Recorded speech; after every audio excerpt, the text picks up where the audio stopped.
Assalamualaikum warahmatullahi wabarakatuh. Perkenalkan, nama saya Nadifa Kansa, absen 23, akan mempresentasikan materi kimia mengenai pengaruh konsentrasi terhadap laju reaksi.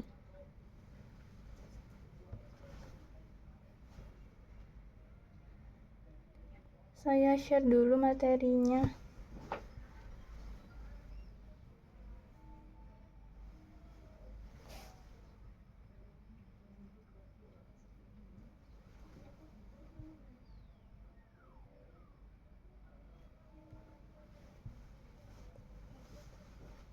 Kelihatan nggak?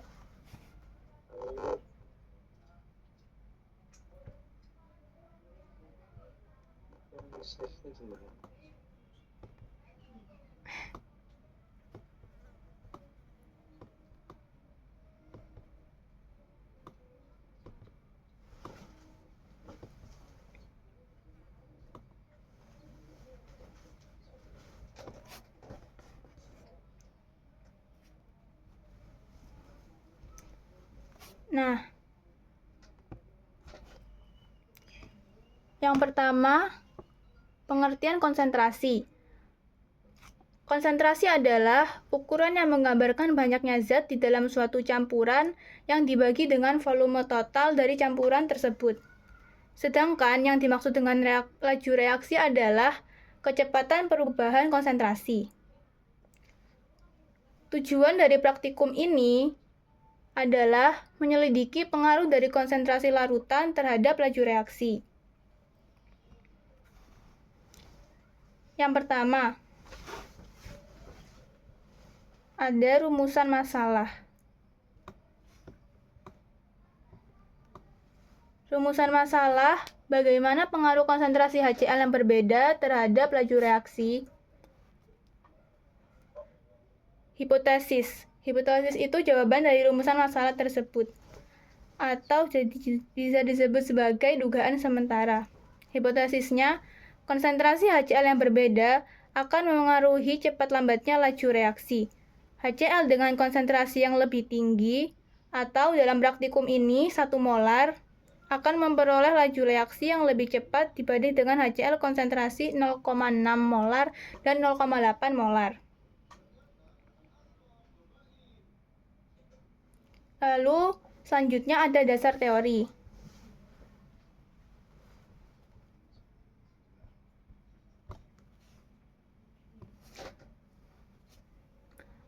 Dasar teorinya, berdasarkan teori tumbukan, suatu larutan yang berkonsentrasi tinggi atau pekat mengandung molekul-molekul yang lebih rapat daripada larutan yang berkonsentrasi lebih rendah atau encer. Molekul yang letaknya rapat akan lebih mudah dan sering bertumbukan daripada molekul yang letaknya berjauhan. Dengan demikian, semakin besar konsentrasi larutan yang direaksikan, maka semakin besar pula kecepatan reaksinya atau laju reaksinya.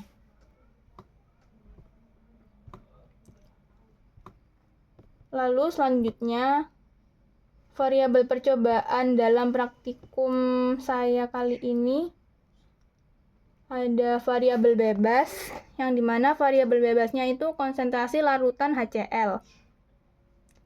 Terus ada variabel kontrol. Oh ya, variabel bebas itu variabel yang bisa diubah-ubah. Lalu variabel kontrolnya itu adalah variabel yang tetap, yaitu jumlah pita magnesium dan volume larutan HCl.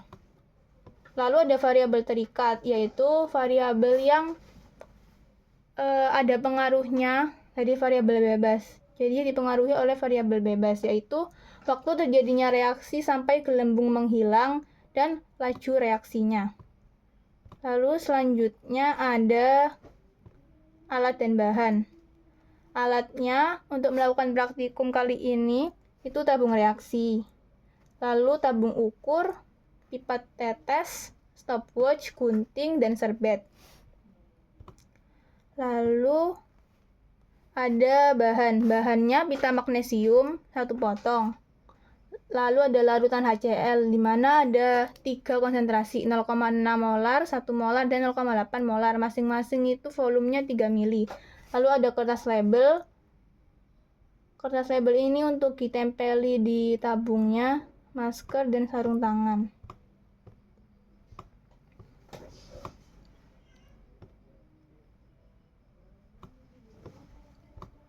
Lalu sebelum ke hasil percobaan, ada prosedur kerjanya.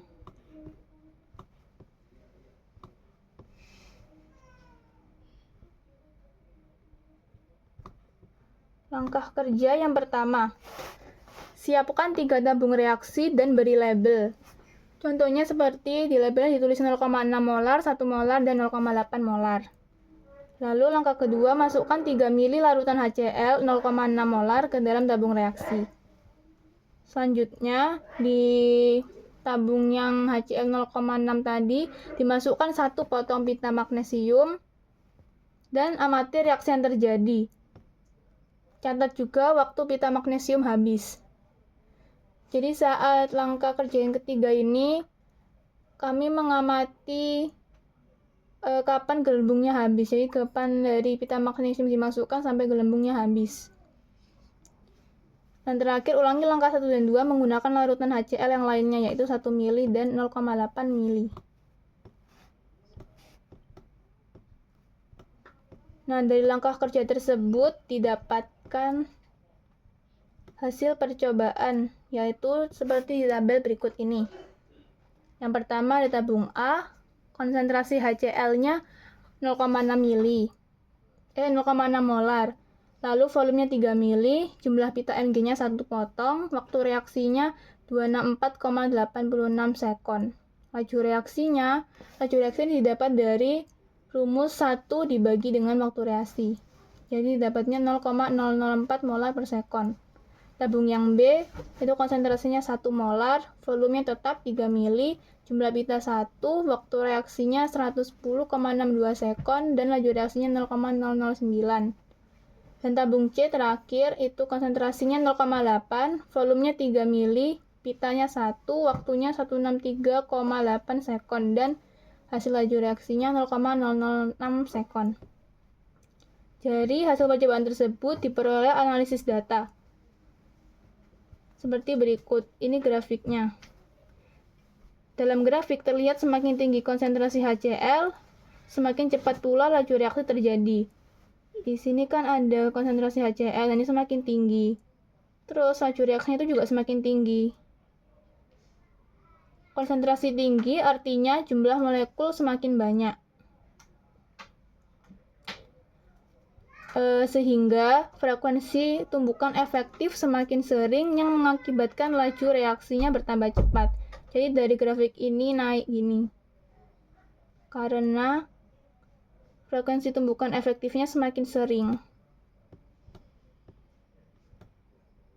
Nah, dari praktikum-praktikum saya tadi didapatlah kesimpulan. Kesimpulan akhirnya itu, konsentrasi sangat berpengaruh terhadap laju reaksi. Jadi, jika konsentrasi meningkat, molekul-molekul ikut meningkat dan menyebabkan tumbukan efektif terjadi lebih sering sehingga laju reaksi berlangsung cepat. Berdasarkan percobaan saya, tabung yang memiliki konsentrasi 1 molar memiliki waktu lebih cepat untuk bereaksi, selama kira-kira 111 sekon, sedangkan tabung dengan HCl 0,6 molar bereaksi selama 256 sekon dan HCl yang 0,8 molar bereaksi selama 164 sekon. Terlihat bahwa kedua tabung itu lebih lama bereaksi dibanding 1 molar HCl. Jadi singkatnya kesimpulan itu, konsentrasi itu mempengaruhi laju reaksi. Semakin tinggi konsentrasi, semakin cepat juga laju reaksi yang terjadi.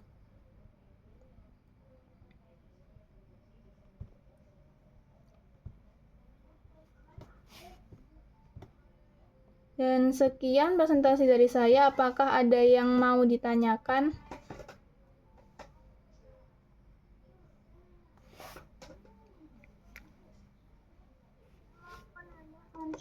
Ya.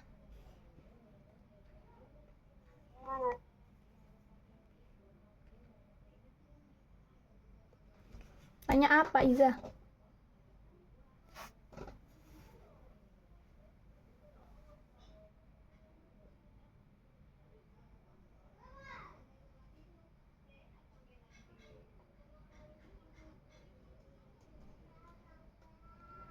Ada yang mau tanya, Ta?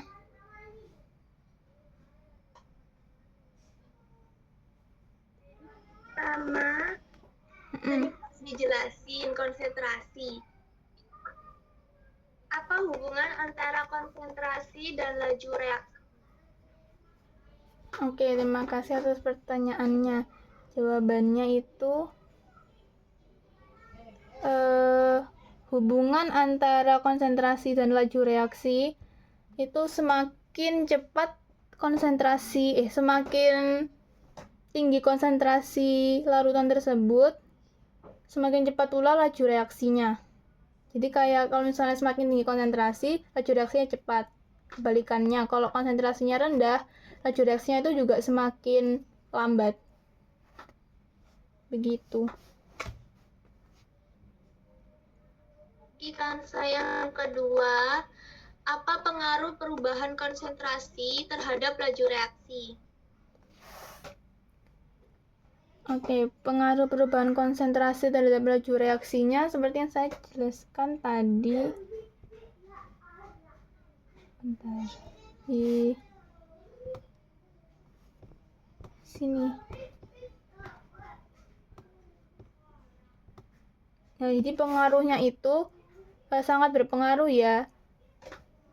Perubahan konsentrasi yang kalau misalnya konsentrasinya semakin meningkat, molekul-molekul ikut meningkat. Molekul-molekul dalam reaksi itu ikut meningkat, lalu menyebabkan tumbukan efektifnya terjadi lebih sering. Nah, karena tumbukannya itu lebih sering, laju reaksinya itu berlangsung lebih cepat.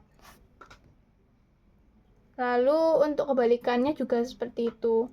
Kalau konsentrasinya itu lebih sedikit atau lebih rendah, molekul-molekulnya itu juga ikut turun dan menyebabkan tumbuhan efektif itu terjadi lebih nggak sering gitu loh, sehingga laju reaksinya itu berlangsung lama gitu.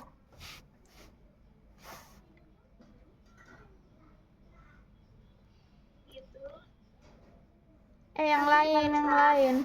Apa anak lain. Laju reaksi. Anak lain. Tuh. Bayang sama Satya, yuk tanya.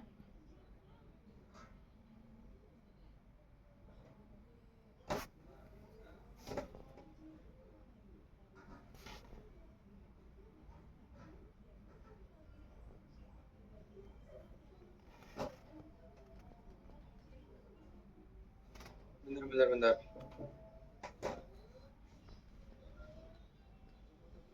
Ini nanya. Iya, apa? Bisa aku mau nanya. Apa alasan laju reaksi sering ditentukan dengan konsentrasi awal? Oke. Nah, jadi laju reaksi itu nggak cuma ditentuin sama konsentrasi awal, tapi juga ditentukan sama konsentrasi selanjutnya atau konsentrasi yang lebih tinggi. Jadi dengan konsentrasi yang berbeda. Tujuannya biar kita tahu perbedaan laju reaksi pas konsentrasinya rendah sama konsentrasi yang lebih tinggi. Jadi kita biar tahu laju reaksinya itu lebih cepat mana. Jadi nggak cuma dilihat dari yang awal, tapi dilihat juga dari yang lainnya. Makasih kan, Sa. Oke. Sudah nggak ada yang tanyain lagi, Ta? Udah, Sa. Tanya nggak, Sa? Satya. Ada. Oke. Kalau gitu, sekian presentasi dari saya. Mohon maaf apabila masih ada kesalahan. Terima kasih. Selanjutnya siapa yang mau presentasi?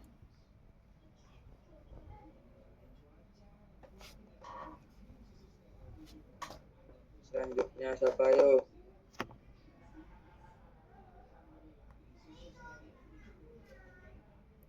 Dulu ya. Iya, wes. Ya. On camera, ayo. Bentar.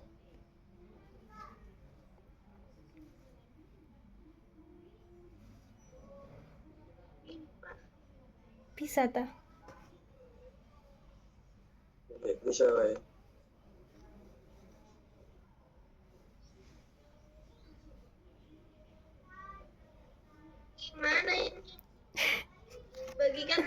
gimana? Buka itu dulu woy, buka apa kan apa Canva. Hah?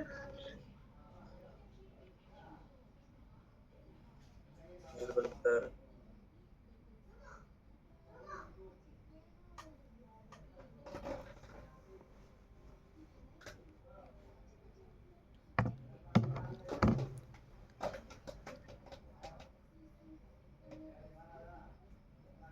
Hah. Langsung buka. Kamu dulu apa aku dulu? Bapak.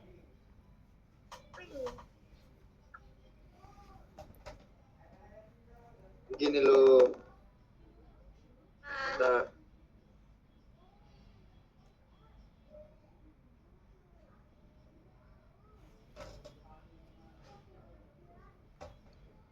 ini bisa nggak sih? Muncul nggak?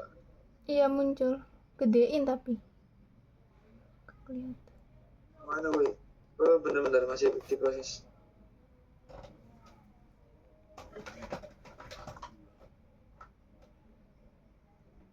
Kelihatan nggak? Jadi gini, kelihatan nggak? Kelihatan. Kurang gede tapi. Kurang gede. Oke lah. Ini udah. Udah. Udah. Udah. Oke. Assalamualaikum warahmatullahi wabarakatuh. Jadi, saya mau mempresentasikan tentang pengaruh suhu terhadap laju reaksi. Di sini sudah ada beberapa. Hah? Di sini sudah ada beberapa ya, yaitu yang pertama dasar teori. Berdasarkan teori tumbukan, jika suhu reaksi dinaikkan, maka akan meningkatkan energi kinetik reaktan yang saling bertumbukan sehingga akan mendapatkan produk yang semakin besar dan laju reaksinya juga semakin besar. Lalu tujuan praktek ini yaitu menyelidiki pengaruh suhu terhadap laju reaksi. Nah, di sini ada rumusan masalah, yaitu bagaimana pengaruh suhu terhadap kecepatan laju reaksi. Selanjutnya, hipotesisnya, semakin meningkatnya suhu, maka kecepatan laju reaksinya semakin cepat sama halnya dengan tabung C. Hal ini disebabkan partikel-partikel reaktan bergerak lebih cepat karena energi kinetiknya bertambah. Di sini ada beberapa variabel, yang itu variabel bebas. Yang menjadi variabel bebas di sini yaitu suhu larutan pada gelas A, B, dan C. Lalu ada variabel kontrol, volume dan konsentrasi larutan Na2S2O3, volume dan konsentrasi larutan HCl, kertas putih ukuran 3x3 cm. Lalu ada variabel terikat. Variabel terikatnya yaitu waktu yang dibutuhkan untuk tanda silang menghilang pada kertas putih. Lalu prosedur kerja. Yang pertama, siapkan 3 gelas kimia dan beri label A, B, dan C. Yang kedua, masukkan ke dalam masing-masing gelas kimia tersebut 10 ml cairan Na2S2O3 sebanyak 0,1 molar. Lalu gunting kertas putih ukuran 3x3 sebanyak 3 buah. Kemudian pada masing-masing kertas berikan tanda silang atau X dengan pulpen. Lalu yang keempat, kertas putih tersebut yang telah diberi tanda silang letakkan kepada masing-masing beker gelas di bawah. Pada gelas beker A masukkan 10 ml HCl, lalu amati reaksi yang terjadi dan catat yang dibutuhkan tanda silang menghilang. Untuk gelas B, panaskan terlebih dahulu hingga suhu 40 derajat Celcius, kemudian masukkan 10 ml HCl 1 molar. Amati reaksi yang terjadi dan catat waktu yang dibutuhkan tanda silang menghilang. Lalu yang ketujuh yang terakhir, untuk gelas C panaskan hingga suhu 50 derajat, kemudian masukkan 10 ml HCl 1 molar. Amati reaksi yang terjadi dan catat waktu yang dibutuhkan hingga tanda silang itu menghilang. Nah, berdasarkan pengamatan tersebut, di sini ada sebuah tabel yang dimana beker A konsentrasinya ya itu sama semua 0,1 molar, volumenya juga sama. Yang di sini bedanya yaitu suhunya saja. Yang beker A itu menggunakan suhu ruangan, beker B menggunakan suhu 40 derajat Celcius, dan beker C menggunakan suhu 50 derajat Celcius. Di sini dapat kesimpulannya waktu yang menggunakan suhu ruangan itu kertas bekernya itu menghilangnya selama 92 second. Yang 40 derajat itu menghilang dalam waktu 61 second, dan yang 50 derajat itu 35 second. Kemudian di sini sudah terdapat laju reaksinya. Untuk yang gelas beker A itu 0,1 molar per second, gelas beker B 0,16 molar per second, dan gelas C itu terdapat 0,02 molar per second. Di sini kita bisa melihat analisis datanya, yaitu tabel. Nah, dari grafik di atas dapat kita diketahui bahwa semakin meningkatnya suhu reaksi, maka kecepatan waktu laju reaksi semakin cepat. Nah, yang terakhir ada simpulan. Dari ketiga percobaan tersebut dapat disimpulkan bahwa semakin tinggi suhunya, maka semakin cepat laju reaksi. Karena peningkatan suhu meningkatkan energi kinetik reaktan yang saling bertumbukan. Hal ini dibuktikan pada percobaan A. Percobaan A dengan suhu ruangan menghasilkan laju reaksi 0,1 molar per second. Dan percobaan B menggunakan suhu 40 derajat menghasilkan reaksi 0,16 molar per second, dan C dengan suhu 50 derajat menghasilkan laju reaksi 0,02 molar per second. Nah, itu saja infografik dari saya. Kok gak ada, woy? Bentar.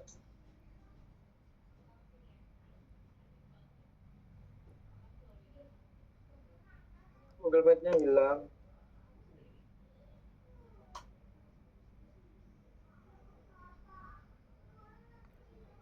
Nah, apakah ada yang mau bertanya?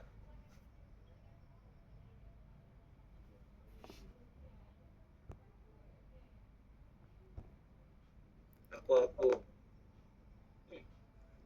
Ayo, apa saja? Jadi, bagaimana suhu dapat mempengaruhi laju reaksi? Bagaimana suhu Dapat mempengaruhi laju reaksi. Suhu dapat mempengaruhi laju reaksi dengan cara meningkatkan energi kinetik partikel, frekuensi tumbukan, dan jumlah tumbukan efektif, sehingga dapat mempengaruhi laju reaksi tersebut. Nah, Terima kasih. yang lain? Aku mau tanya.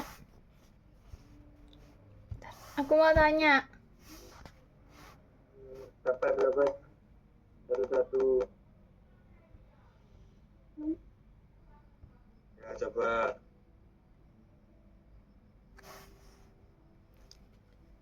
Mengapa suhu larutan disebut sebagai variabel bebas? Kan saya dulu.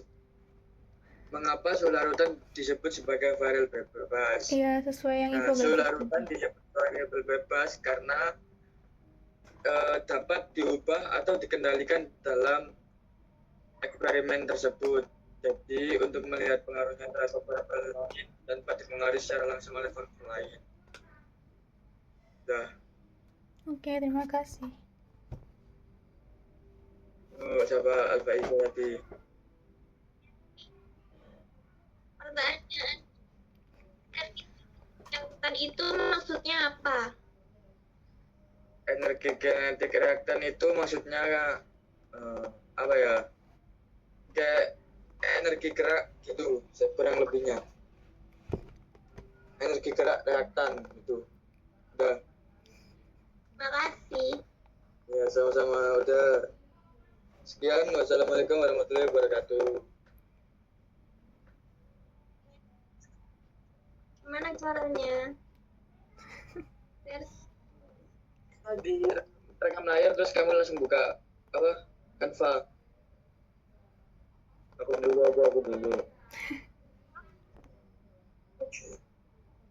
Mulai. Buka Canva. Buka punyamu sendiri.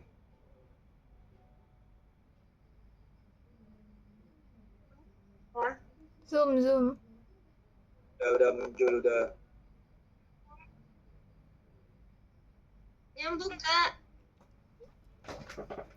Nyambung.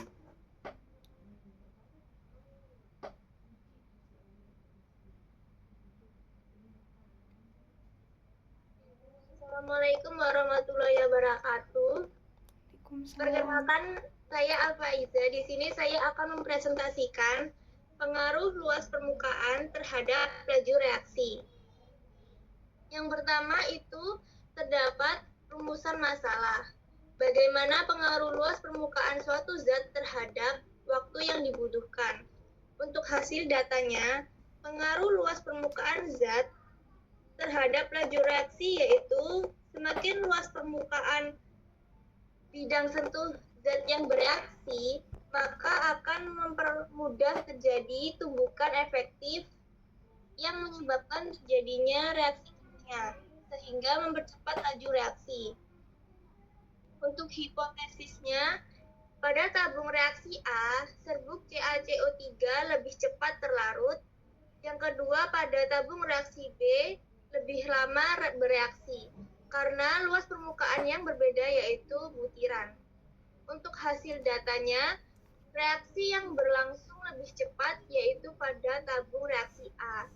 Maka sesuai dengan hipotesis. Selanjutnya, terdapat variabel percobaan. Variabel yang pertama itu variabel bebas, sama dengan label A berisi serbuk CaCO3, label B berisi butiran CaCO3. Yang kedua, variabel kontrol, sama dengan jumlah HCl pada masing-masing gelas. Yang ketiga, variabel terikat, yaitu waktu yang dibutuhkan masing-masing gelas hingga habis bereaksi. Nah, di samping variabel terdapat grafiknya. Sebelum ke grafik, kita ke tabel hasil pengamatan dulu. Tabel yang A itu konsentrasi HCl-nya 0,5 molar. Yang B itu sama. Untuk volume HCl-nya 3 mili, tabung B juga sama. Untuk bentuknya, yang tabung A itu berisikan serbuk, sedangkan yang tabung B itu butiran. Yang selanjutnya itu ada luas permukaan. Luas permukaan tabung A itu lebih besar dibandingkan tabung B. Tabung B itu luas permukaannya lebih kecil. Untuk dibutuhkan tabung A yang serbuk tadi itu waktunya 2171 second. Yang tabung B itu waktunya 2403 second. Untuk didapatkan laju reaksinya, yang tabung A itu ada 0,00041, yang tabung B itu 0,00046. Nah, setelah didapatkan tabelnya, di atas ini ada grafik. Jadi grafik meningkat, tabung A-nya waktu yang dibutuhkan tadi terdapat laju reaksinya 0,0041, tabung B-nya 0,00046. Jadi grafiknya itu meningkat. Nah, untuk persamaan reaksinya didapat CaCO3 ditambah 2HCl menjadi CO2 ditambah H2O. Untuk kesimpulannya, semakin luas permukaan zat, semakin luas pula bidang sentuh zat tersebut. Hal itu dibuktikan dengan data waktu tabung A serbuk lebih cepat, yaitu 36 menit 19 detik atau 2171 sekon, dibandingkan dengan waktu reaksi B butiran, yaitu 40 menit 6 detik atau 2403 sekon. Ya, presentasi dari saya. Apakah ada pertanyaan?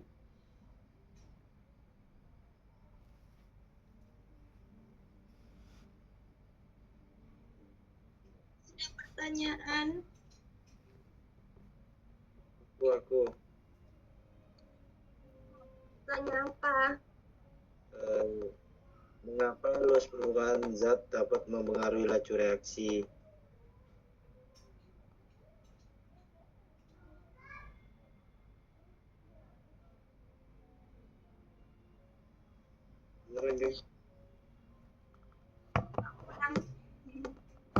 Mengapa luas permukaan zat dapat mempengaruhi laju reaksi?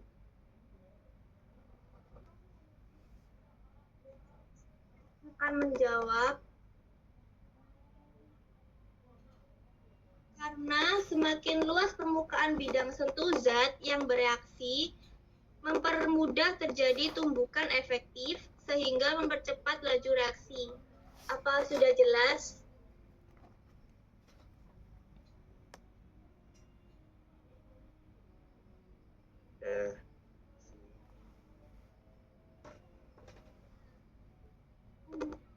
Pertanyaan?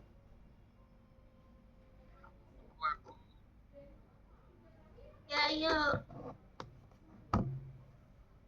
Kansa dulu Kansa.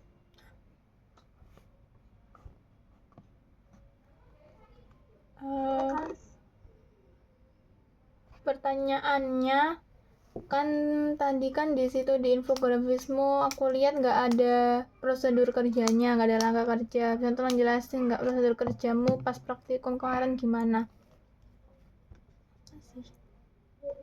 Prosedur kerjanya itu yang pertama, siapkan 12 kimia beri label A dan B. Yang kedua, prosedur langkah yang kedua itu tuang 3 mili HCl 0,5 molar ke masing-masing gelas kimia A dan B tadi. Terus selanjutnya yang ketiga, pada gelas kimia A itu diberikan 0,1 gram serbuk CaCO3. Amati dan catat waktu hingga serbuk CaCO3 habis bereaksi. Selanjutnya, langkah kerja yang terakhir, pada gelas B juga diberikan 0,1 gram butiran CaCO3. Amati dan catat waktu hingga serbuk CaCO3 habis bereaksi. Apakah sudah jelas, Ansa? Oke, sudah. Terima kasih. Yang mau ditanyakan lagi? Aku mau nanya. Dari mana kamu tahu kalau serbuk luas permukaannya itu lebih besar daripada butiran? Padatan bentuknya serbuk halus mempunyai luas permukaan bidang sentuh yang lebih besar. Kalau dibandingkan dengan padatan yang berbentuk butiran, maka berlaku bahwa semakin besar luas permukaan partikelnya, semakin tinggi frekuensi tumbukan. Inilah menyebabkan reaksi berlangsung lebih cepat. Apakah sudah jelas? Udah jelas.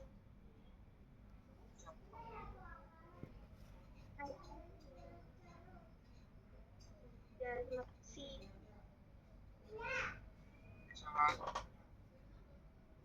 Oke.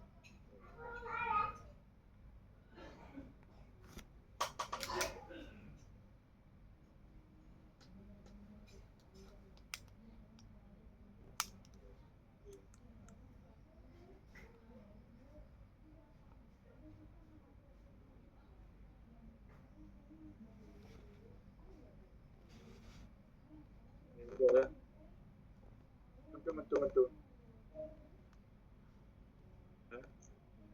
1.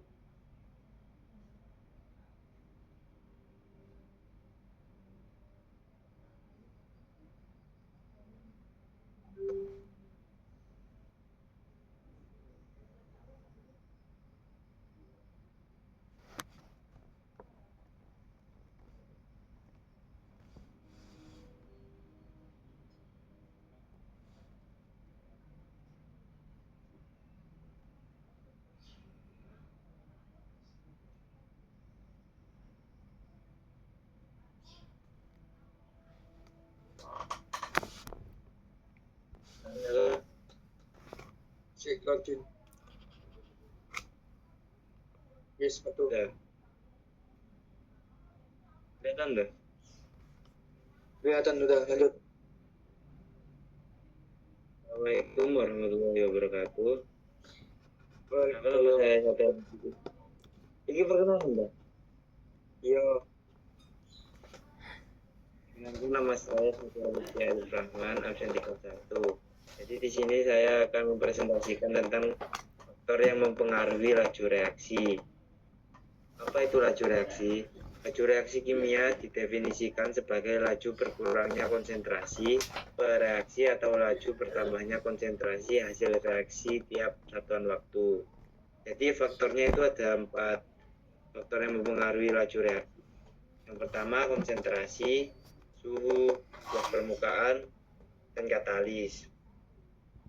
Selanjutnya dasar teori dan tujuan.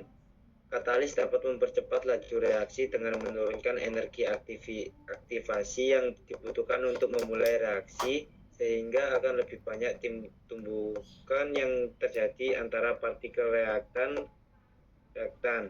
Akibatnya, laju reaksi akan meningkat. Tujuan dari percobaan kali ini adalah mengamati perubahan warna pada reaksi dan mengamati pengaruh katalis terhadap laju reaksi. Selanjutnya percobaan reaksi kimia. Yang pertama rumusan masalah. Bagaimana pengaruh penambahan MnSO4 terhadap laju reaksi?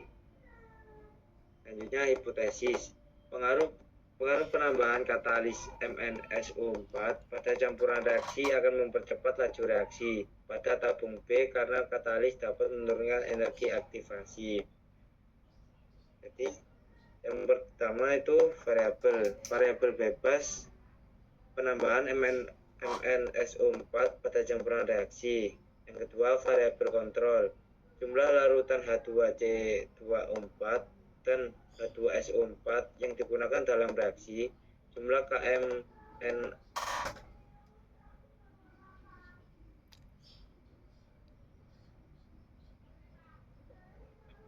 umum jadi tidak berwarna. Selanjutnya alat dan bahan.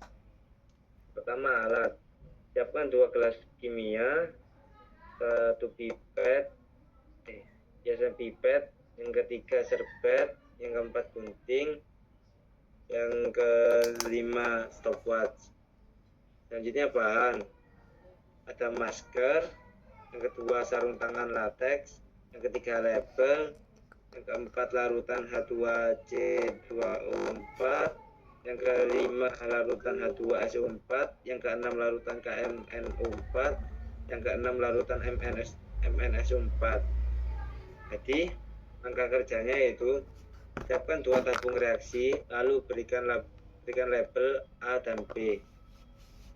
Selanjutnya pada tabung reaksi A beri 2 tetes larutan H2C2O4, lalu beri 2 tetes larutan H2SO4, dan kemudian beri 1 tetes larutan KMNO4. Selanjutnya amati perubahannya dan jangan lupa catat waktunya. Selanjutnya pada tabung reaksi yang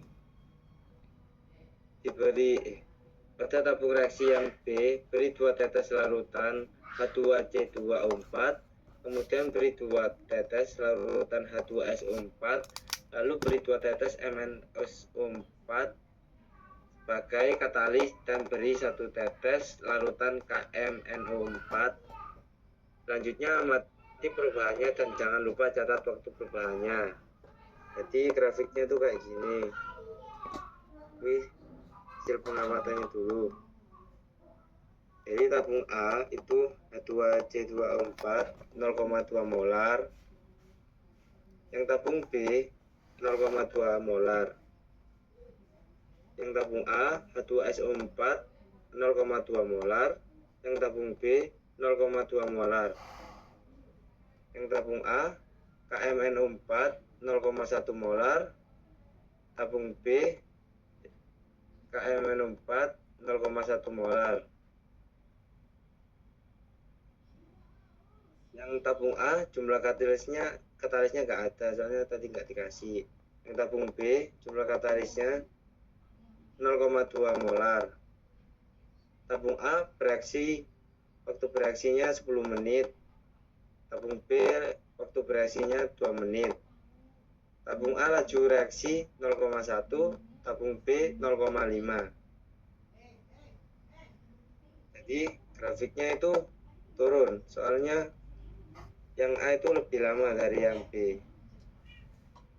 Kesimpulan grafiknya, tabung A mengalami perubahan reaksi selama 10 menit atau 600 detik, sedangkan tabung B mengalami reaksi selama 2 menit atau 120 detik.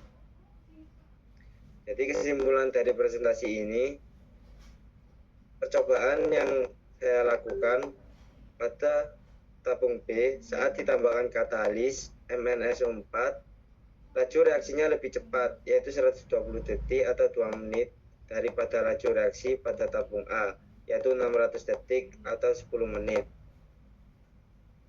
Jadi sekian dari presentasi saya. Jika ada yang ditanyakan, ada yang tanya? Aku mau tanya.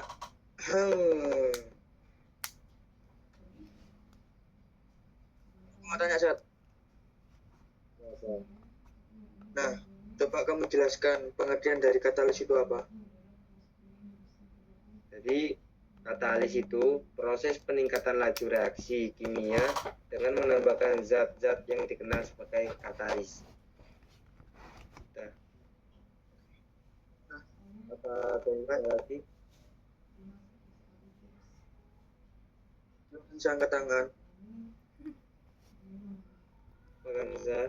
Aku mau tanya, bisa tolong dijelasin lagi nggak grafikmu? Karena kan di situ di grafiknya nggak ada keterangan apa-apa. Yang kanan sama kiri bagian kiri sama bawahnya. Ini yang kiri ini penjelasan dari grafiknya. Ininya loh, yang angka-angkanya. Yang di bawah itu apa? Konsentrasi atau apa? Terus yang atas itu apa? Yang di atas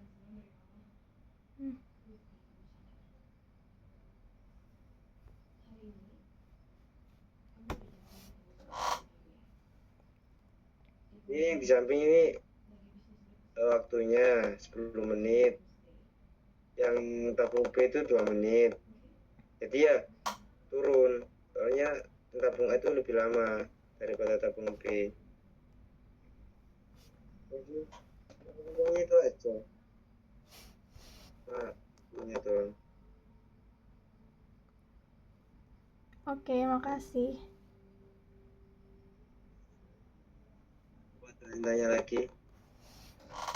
Aku kalau katalis itu ada apa aja? Jadi contohnya katalis itu ada 5. Yang pertama platina, kedua besi, yang ketiga vanadium oksida, yang keempat enzim, yang kelima radi. Ya. Terima kasih. Oke. Jadi sekian dari presentasi saya. Saya tutup. Assalamualaikum warahmatullahi wabarakatuh. Waalaikumsalam warahmatullahi wabarakatuh. Ini direkam kan, Ria? Iya, udah tak rekam. Ini presentasinya direkam kan? Iya, tak rekam. Oke. Nah, bubar ya.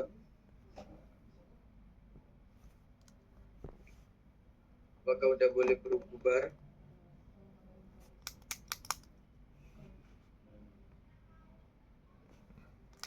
Iya, udah. Udah kan? Oke, makasih. Wassalamualaikum warahmatullahi wabarakatuh.